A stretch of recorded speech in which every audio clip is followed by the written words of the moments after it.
itu apa? Yang membuktikan dia tidak ngerem tapi tidak ngerem apa? Dari semua bukti 4. Kendaraan, manusia, jalan, cuaca. Saya bilang tadi orang ini bereaksi, dia ngerem. Buktinya ada lampunya nyala rusak.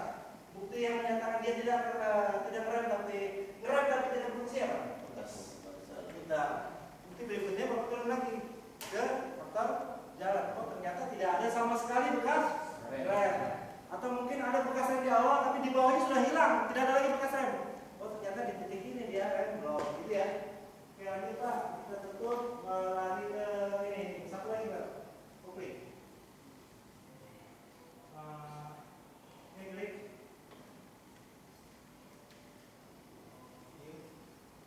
Ya, ini namanya rusak.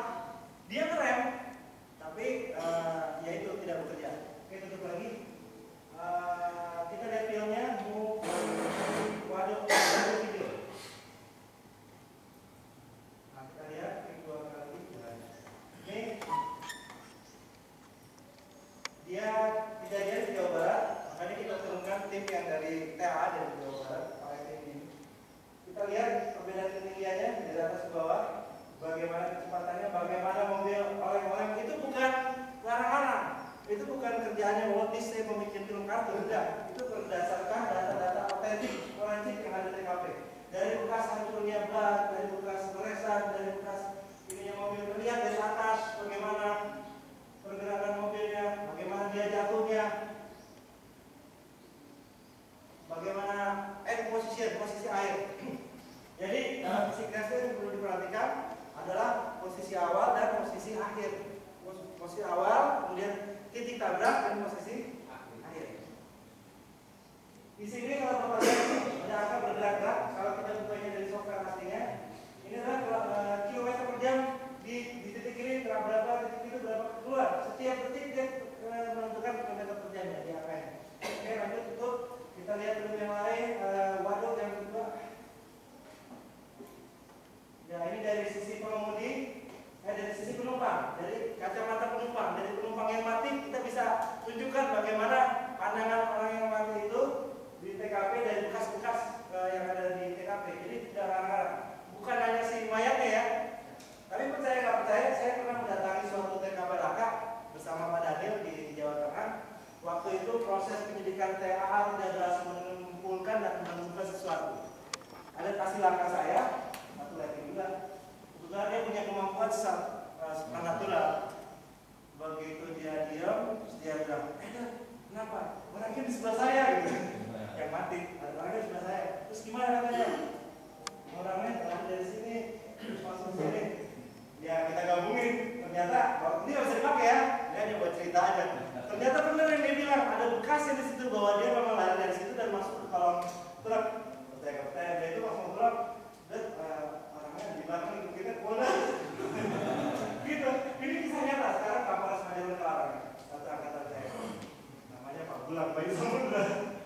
Oke lanjut ini klik. Ada satu ada dari Polda Jabar nggak dapat ya Jabar. Nah ini jalannya ini udah ya mati lagi Pak. Nah ada 7 udah semua ya. Oke balik back Pak. Saya mau walaupun Bapak sudah ahli semua, tapi kan Bapak penyidiknya ya.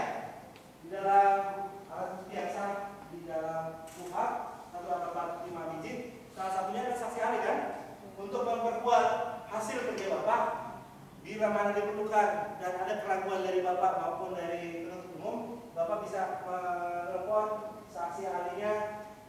Saya kasih nomor ya. Namanya saksi apa ya?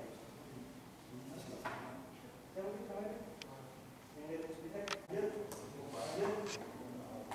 Oke, lanjut. Ya, jadi kalau Bapak mau buat paparan buat di depan kita jadi apa namanya penyelenggara sistem, Bapak masukin PowerPoint ya. Dikasih tulisan data visualisasi dari mobil kijang, visualisasi dari motor, visualisasi rekonstruksi. Jadi ya ada yang khusus, saya dari sisi pengemudi mobil, sisi motor, maupun dari rekonstruksi semuanya, dari semua pemilu. Jelas ya? Oke lanjut next. Nah ini gambar-gambar hasil penyidikan Bapak diambilkan khusus. Ini kan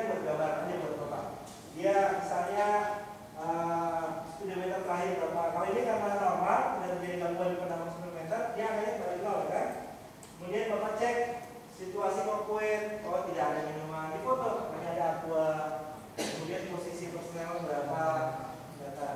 Nah ini yang saya bilang, pada saat kecelakaan tertentu, speedometer itu dia berhenti di titik tertentu karena terjadi kerusakan pada speedometer. Motor yang ketabrak ini dia kecepatannya 80 km/jam, dia berhenti di angka 80. Ini tidak akan terjadi pada kala speedometernya dalam keadaan tidak terganggu atau rusak. Ini kebetulan tertabrak kerusakan teknik, dia berhenti di 80. Artinya ini tidak bisa menjadi patokan dia kecepatan terakhir begitu, tapi minimal menambah hipotesa kita. Jadi penyidik TA ini dilatih untuk bagaimana Bapak menyimpulkan hipotesa yang terdekat sedekat-dekatnya dari kejadian yang sebenarnya. Jadi tergambar bahwa 80, artinya si motor ini kecepatannya antara 80 ke atas, ya, 80 ke atas. Oke, lanjut. Dimakai, bagi sireknya, lanjut. Sorry, dulu Pak. Ya, ini bagaimana? Mari Pak. Ini sistem remnya, di foto bagaimana proses pengecekannya sama dari orang itu apa yang bagian cek baik tipe. Oh bukan, KTM ya. Benar. Foto bagaimana sistem rusak, ternyata klepnya udah jebol, udah tua, hingga itu menyebabkan memang dipoto dari dekat, di zoom, dikasih tanda lah, ya. Masukin BAP, bagaimana tromol, tapi di sini rusak. Lanjut, next. Nah ini yang dibilang alat bukti surat. Saya bolak-balik menekankan kepada Bapak pentingnya alat bukti yang sah 15 saksi ahli dengan surat petunjuk dan tersangka. Saya bolak-balik ngomong supaya Bapak ingat. Pasal berapa Pak? Pasal berapa tadi kuhapnya? Pasal berapa alat bukti yang sah? 18? Tidak. 18. Nah, 183. Saya udah bolak-balik ngomong di depan Anda. Saya tanya dia jawabannya 18. Ya, coba yang lain diam. 18 berapa? Nah, coba saya mau tanya. PR saya kemarin untuk perintah membeli buku KUHP dan undang-undang sudah dikerjakan belum? Ya, dari Polda Jatim. Oke, Polda Jumadang. Ada, punya. Terus Polda mana lagi? Kalimantan. Jatah mana Jatah? Bukunya mana? Boleh dikerjakan. Oke, catat Pak Hadi. Pak Pak Hadi tolong dicatat. Polda-polda yang sedang mengerjakan perintah instruktur dicatat. Nanti kita lakukan Kapolda. Dan mulai ya, kita di sini perintah Kapolri. Kita di sini perintah Kapolri. Saya meninggalkan anak istri. Saya meninggalkan pekerjaan saya. Saya meninggalkan Polda saya. Anda baru diberitahu untuk begitu, saya tidak dikerjakan. Bagaimana Anda bisa? Kok Anda aja baca nggak mau gitu kan? Saya bolak-balik ngomong pasal 184. Pasal 184 itu harga mati, Bapak harus tahu. Gimana Pak ahli? 184 itu nggak tahu. Ada berapa? 5 alat bukti yang sah. 5 alat bukti yang sah ada berapa? 5 apa aja? Urutannya. Jadi gini ya, supaya nggak susah. Karena kemarin alat bukti yang sah itu ada hierarki urutan. SAS PT. Ingat itu, SAS PT. Itu di Badan Petek, karena kemarin apa? Ya, apa saksi, ahli, surat, petunjuk, tersangka. Gampang apa susah SAS PT? Jadi pasal berapa Pak? Yang ini blueberry? Udah. Apalagi masukin tulang rusuk dari dalam. Bisa? Siap. Ya, ini saya cerita alat bukti yang sah surat ya, alat bukti yang sah surat. Surat. Ini Bapak scanner. Scanner itu dipindah ya, dipindah di foto, bisa pakai alat scanner. Setelah di foto scanner, Bapak masukin ke dalam berkas. Tulis berita acara surat, bukti acara surat pro justisia. Kasih judulnya. Kasih misalnya Bapak lagi cerita apa? Alat bukti surat tentang muatan truk, masukin Pak. Kemudian kalau kunrin nih, maksimum muatan berapa? Perhatikan. Maksimum muatan berapa? 14.660. Ini ya ada ya, ditandain. Kemudian Bapak lihat kenyataannya di lapangan. Bagaimana caranya? Bapak kan nggak punya alat kemudian muatan, betul? Nah, caranya Bapak harus cerdas. Penyidik TA itu cerdas.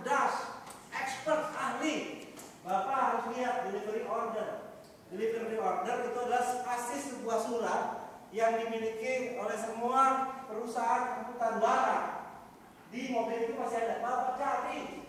Bagaimana caranya? Bapak bongkar itu mobilnya, dashboardnya di atas, di bawah kursi, cari sampai dapat. Kalau tersangkanya nggak ada, bagaimana ya kan? Nah ternyata ditemukan DO-nya adalah sebanyak 437 kubik atau 20 ton.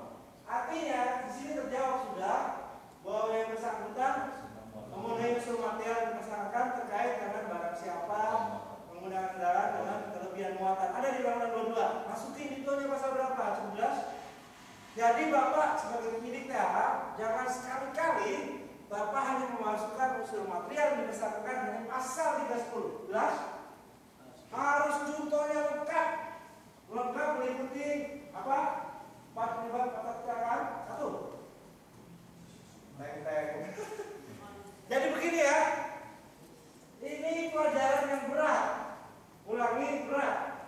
Gak usah Bapak, buat saya sendiri berat. Kalau Bapak gak rajin belajar, kalau Bapak gak rajin baca, ya susah lah kalau nggak bisa. Kapolda memerintahkan Bapak, Kapolres memerintahkan Bapak di sini untuk menjadi ahli. Untuk menjadi seorang ahli, minimal Bapak membaca undang-undang ini. Nggak usah hafal, nggak usah hafal. Ingat perintah saya, Bapak nggak usah hafal. Minimal Bapak membaca semua pasal di undang-undang lalu lintas. Berapa pasal di undang-undang lalu lintas? Teng-teng. Besok saya tanya lagi tentang itu, Bapak harus jawab. Siap, 300 berapa? Siap, 300 berapa? Harus jawab. Kuat berapa pasal? Siap, ada sekian.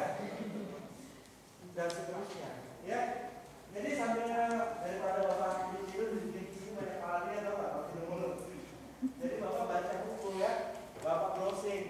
Perlu diketahui, semua Polda bawa laptop. Bagus. Bapak buka wifi-nya. Coba yang sudah buka internet di sini siapa yang ngatur? Gak ada. Saya kasih tahu Bapak, di sini wifi free.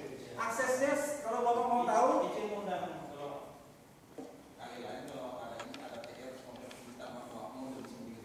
oh enggak usah pakai modem. Di sini wifi-nya free, gratis dan sangat cepat. Lebih cepat dari Jepang. Saya pernah ke Jepang, internet di sini paling cepat di Indonesia kalau Bapak mau tahu. Kalau di tempat Bapak mungkin daerah hanya 1 megabyte per second, betul? Di sini 1000. Bapak mau download film High Definition tuh, Bapak tidak, itu 5 menit doang. Kalau nggak percaya, Bapak nanti buka internetnya, komputer, buka wifi-nya, ya, passwordnya, dikpol, itu kecil semua. Mana sih? Saya ada kalau kami dikpol tuh,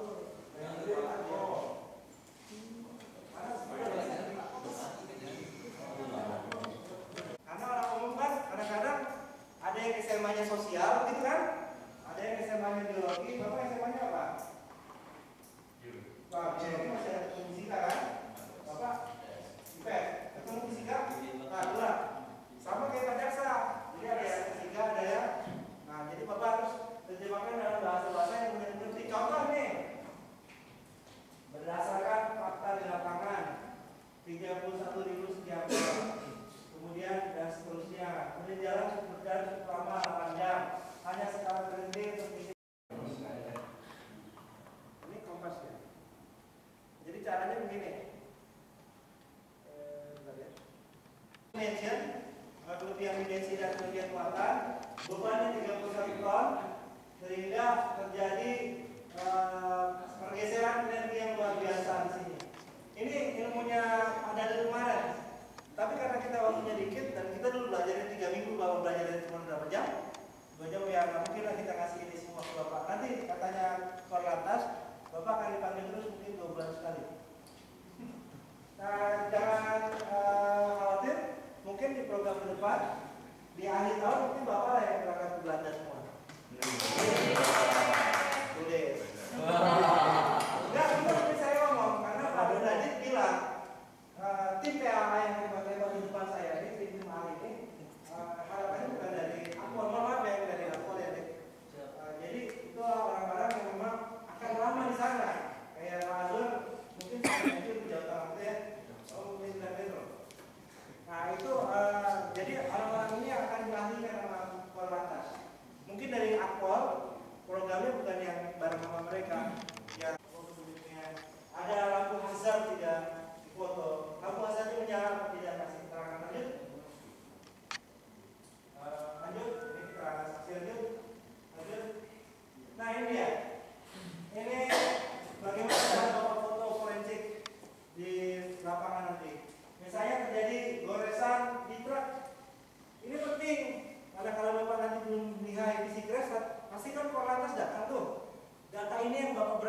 aplikasikan. Kasih satu folder judulnya fotografi forensik. Fotografi forensik itu adalah foto-foto yang digunakan untuk kerja fisika, bukan buat yang lain.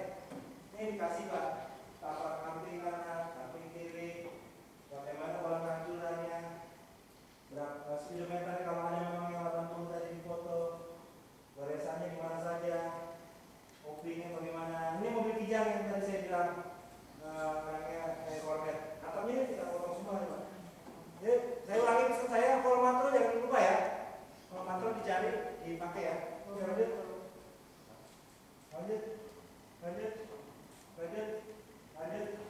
Ya ini kegiatan yang biasa. Lanjut.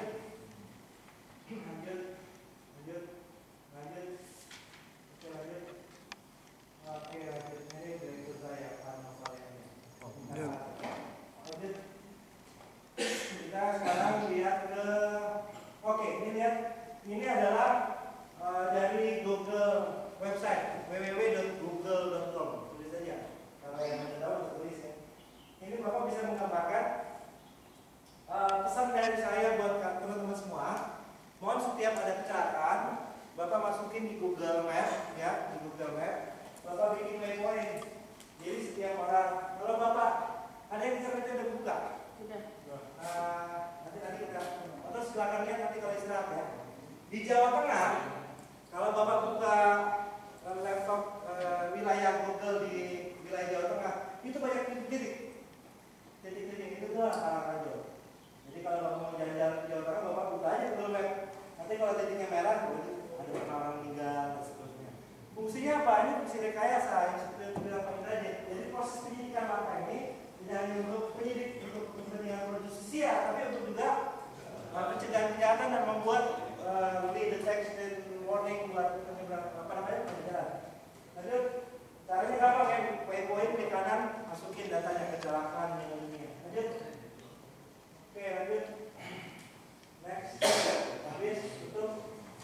Kita sekarang lihat pelajaran simulasi fisik. Baik. Oh ya, PowerPoint methods. Nggak usah. Ya, sekarang klik aku dalam formula. Oke, ini adalah program Excel. Jadi Bapak Ibu sekalian tidak usah khawatir, tidak usah pusing, tidak usah merasa bingung dan galau untuk yang sosial.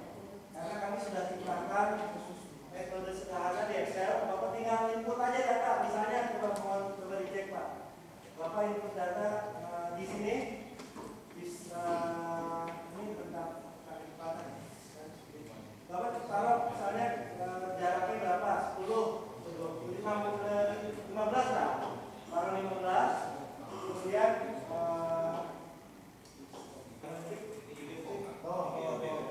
GW-nya. Oke, masukin berapa detik misalnya 6 detik. Hasilnya langsung kelihatan. Nah, nanti perlambatannya langsung tertentukan ya kalau perlambatan. Nah, itu dalam bahasa Inggris. Kami sudah buat modulnya dalam bahasa Indonesia. Tapi kalau menurut saya pribadi, kalau saya baca translatannya, saya malah bingung karena ada istilah-istilah asing yang kalau diartikan dalam bahasa Indonesia itu artinya jadi lucu. Jadi Bapak sebaiknya nanti baca yang aslinya. Ada di mana namanya pendan, masih dibuka. Pendan ini Bapak bisa browsing di internet. Tulis aja gitu ya, pendan. Ketik aja di Google pendan. .doc. .doc. Pendan titik .doc. Masuk keluar, Bapak download aja baca sendiri. Oke, lanjut kita lihat film simulasi. Baik Pak. Saya pada dia sama Pak Abbas sama Pak Andri Mungkin belum. Nanti Bapak lihat kurang lebih peragaannya seperti ini. Nanti Bapak yang praktek, Bapak jadi aktor, aktris. Kita saudara aja. Oke, ya jalan. Langsung. Ini bolong dari ya. Ya, saya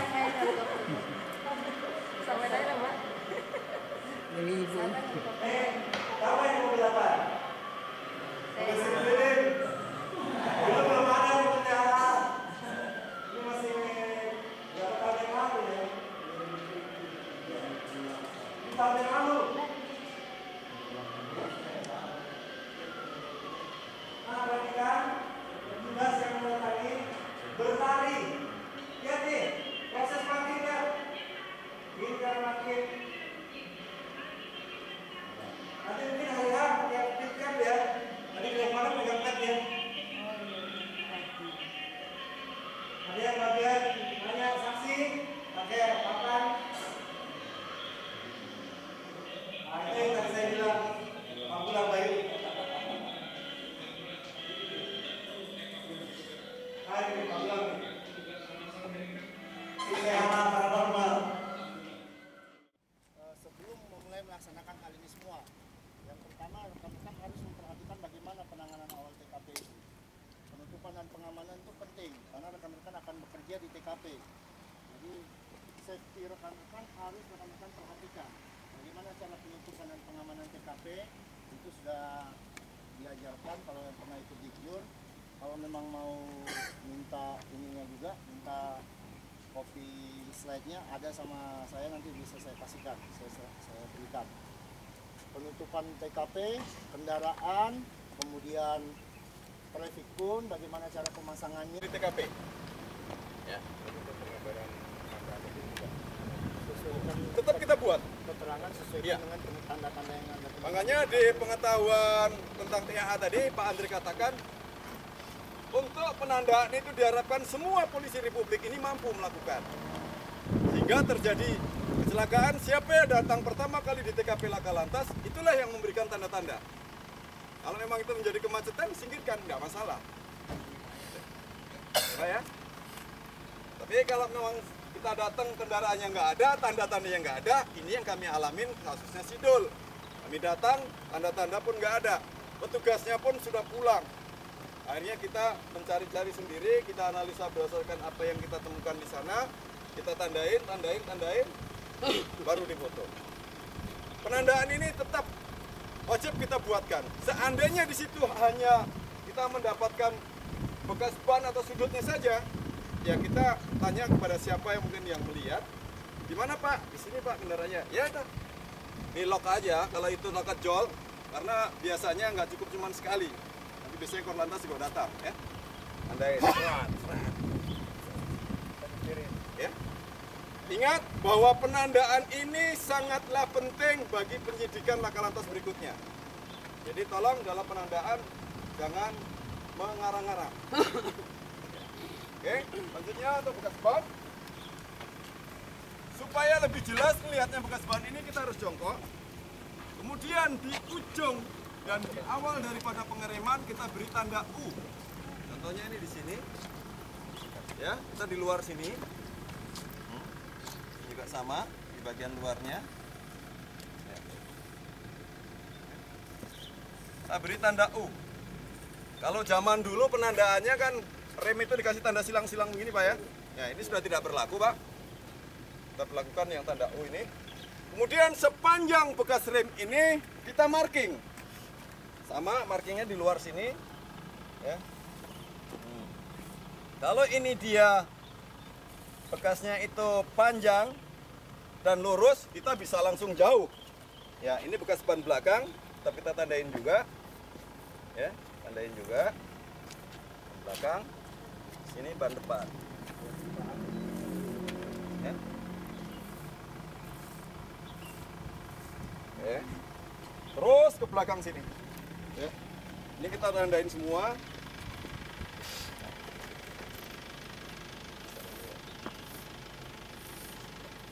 Ini karena kapurnya juga susah. Kapur besar jadi sekali tarik habis. Nggak punya stok. Untuk melihat ujung daripada TKP sini kita inceng semakin rendah bagus. Ya. Ya, ini Pak. Sini Pak. Tadi coba saya Ini. saya. Mana? Tangan Pak Andri pinggir sedikit. Harus dulu. Benar. Kalau yang kelihatan masih jelas itu ya di sini. Ini Pak. Ini. Sini. Agak keluar sedikit. Nah, sini. Iya. Tuh, mana lebarnya ini? Ini lebarnya. Bentar. Ya. Kita masuk dikit. Masuk lagi. Lagi. Ya. Tarik. Oke. Ya. Awal. Ya. Ini adalah awal pengiriman. Ya. Kita berikan tanda. Jaraknya berapa ini Pak? Atau bebas? Ini bebas. Kalau memang dia lurus boleh jarang-jarang. Yang perlu ditandain kalau dia misalnya sudah mulai belok-belok. Ya. Ya, seperti ini. Kan. Udah mulai cabang dia. Ban depan, belakangnya mulai dari sini. Ini udah beda. Ini beda. Ya. Ya. Ya. Tolong diperhatikan kalau Ini apa ini? bercabang antara ban Ini depan cabang. dan belakang bertemu jejaknya. Ini udah mulai beda dia. Ini juga tandain. Jadi di situ awal pengereman roda depan, terus nyambung dengan pengereman roda belakang. Iya. Ya. Sama untuk di sini juga sama. Kita tandain juga semua. Ya.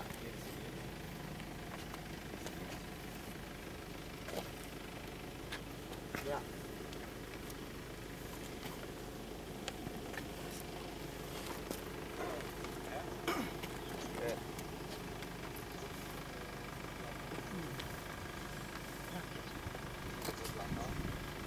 Yang Pak.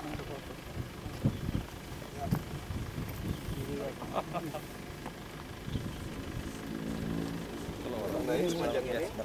Dia bukan main ini. Boleh jarang-jarang boleh. Ini di kan Pak Pastor. Salah Kaca lu. Kalau di roda bisa. Ini kan di. Kemudian untuk penandaan BB seperti pecahan kaca ini tidak usah ditandain kecil-kecil begini kayak pulau ini. Kalau memang masih dalam satu kesatuan ini kita buletin saja yang lebar. Ya, yang paling banyak saja. Sini saja. Ya.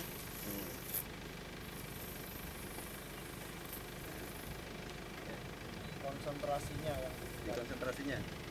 Untuk teknik pengukurannya nanti kan ada di tengah sini. Ya. Kecil-kecil begini mas sudah enggak. Ya. Iya. Untuk bekas goresan ini kita garis di sampingnya gini.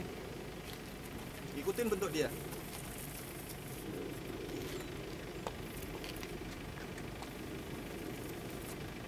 Maksud tujuannya garis ini dipertebal adalah ketika dilakukan pemotretan, nanti ini akan terlihat jelas di dalam fotonya. Kalau memberikan garisnya warnanya samar-samar, ketika difoto maka tidak jelas. Ya, ya. Ya. Saran saya, nanti di dalam penandaan tolong berikan warna yang terang. Ya. Kemudian untuk penandaan roda 2, ini kita ikutin bentuknya saja. Ya. Ikutin saja.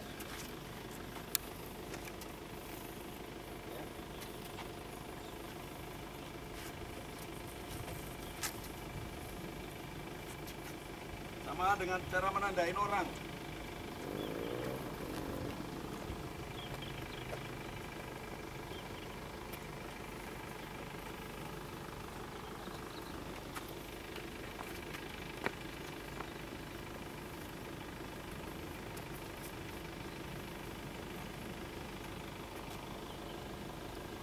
Ya, setelah ditandain ini, kendaraan bisa kita singkirkan. Ya.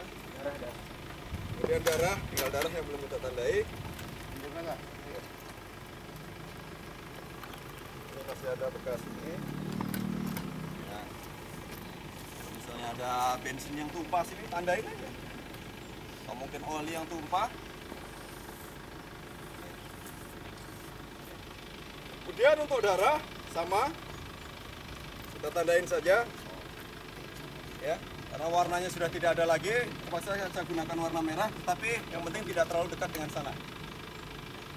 Tandai.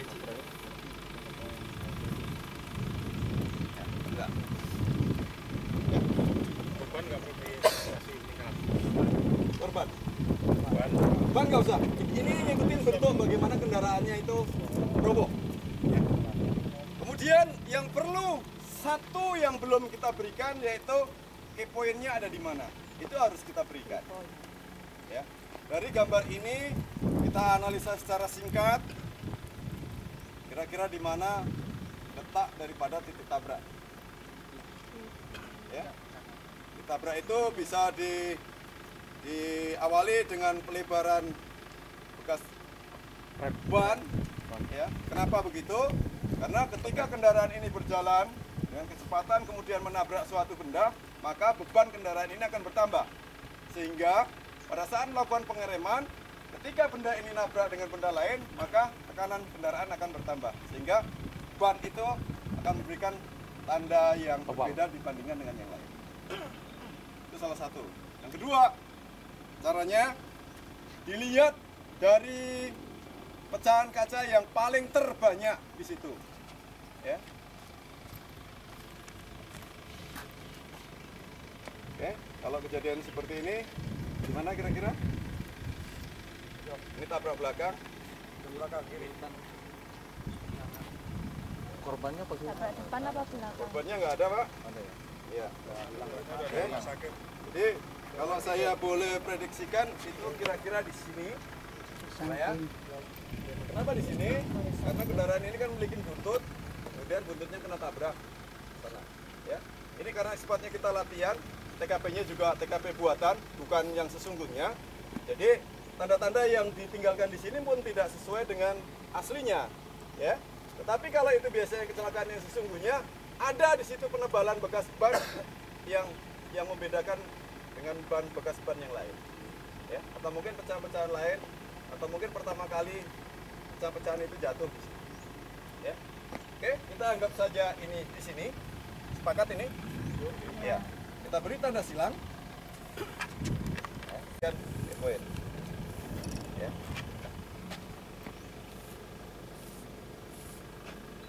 Oke. Oke. Penandaan selesai. Oke, selesai. Kita lakukan pemotretan. Ya. Mungkin ada yang mau ditanyakan sebelum kita lakukan pemotretan dalam hal penandaan? Iya, Pak. Mohon izin, Pak. Ya. Untuk penandaan, Pak ya. Antara mobil satu dengan dengan kendaraan lain itu apakah seperti ini, Pak? Untuk mobil kendaraan pertama dengan warna pink, apakah bekas bannya memang tidak harus pink juga, Pak? Oh, betul. Ya. Seharusnya kalau TKP-nya itu melibatkan kendaraan banyak, untuk warna kendaraan merah, bekas remnya juga merah, sehingga memudahkan untuk membaca. Oh, merah ini bekas kendaraannya A. Biru kendaraan B, ya. Oke. Masuk korbannya nanti ya. Seandainya kalau itu Korbannya dari ada korbannya mobil. dari pihak yang pink, Ya. kita ikuti pink juga. Boleh. Untuk mengetahui oh itu Memudahkan. korbannya si pink Iya, itu. Gitu. boleh. Tergantung dari bagaimana penyidik bisa memahami arti daripada sebuah gambar ini. Oke. Dalam aturan bakunya nggak ada. Harus warna-warni itu nggak ada. Ya. Tergantung kreasi kita di dalam mendatangi TKP Laka Lantas. Ini mau saya bikin warna merah atau biru atau mungkin hijau, monggo saja. Oke. Terus pecahan kaca itu nggak perlu diamankan sebagai barang bukti? Ya, setelah ditandain tentunya akan diamankan. Sebelum dilakukan pemotretan, ini diamankan. Makanya saya katakan, penanganan kecelakaan laka lantas dengan menggunakan visirek itu tidak ujuk-ujuk mak bedunduk langsung visirek. Didahului dengan proses yang lain. Ya, TPTKP-nya, olah BB-nya seperti apa. Semua sudah disingkirkan, barulah visirek itu datang tak lakukan pemotretan dan lain sebagainya. Ya. Untuk proses penanganan olah BB ini sebagaimana olah BB yang sudah dilakukan, yang sudah pernah diberikan kalau peserta ini pernah melaksanakan dikjur. Ya. Tapi kalau tidak nanti bisa minta anjarnya sama Pak Andre. Saya juga punya bagaimana cara penanganan laka secara umum, nanti bisa itu dikopi sebagai bahan masukan saja, ya, sebagai referensi. Walaupun untuk dasar hukumnya sekarang sudah mulai ada perubahan ya Pak ya. Lanjut Pak, Ya. untuk mengamankan BB, Ya. alat bantu apa aja digunakan? Alat BB-nya. Ya, ini kita kembali ke dikjur Pak ya. Oke, tidak masalah. Oke, untuk mengamankan BB, Untuk petugas yang mendatangi TKP laka lantas, kita wajib menggunakan sarung tangan. Ini jangan saya nggak menggunakan sarung tangan, terus kenapa tidak menggunakan sarung tangan? Kita karena situasional. Ini sifatnya kita pelatihan Pisirek. Ya. Sebelum saya mulai tadi sudah saya jelaskan bahwa Pisirek Pisikres itu tidak berdundu ujuk-ujuk datang Pisirek Pisikres, tidak. Didahului dengan penanganan TKP secara umum, PAM TKP-nya, cara menerima laporannya, dan lain sebagainya. Masuk ke olah fotografinya, ya, barulah masuk ke Pisirek. Kita ini melangkahnya terlalu jauh. Ibarat tangga 1, 2, 3, 4, 5 tidak kita lewatin, langsung masuk tangga 6. Ya. Oke, ada masalah? Caranya, kita pakai sarung tangan, kemudian kita ambil sarung plastik, BB ini kita kumpulkan. Kita kumpulkan, ya. Kumpulkan. Ini ibarat saya pakai sarung tangan, ini kalau karena ini pecahan, pakai sapu, Pak, sapu kecil itu, sapuin,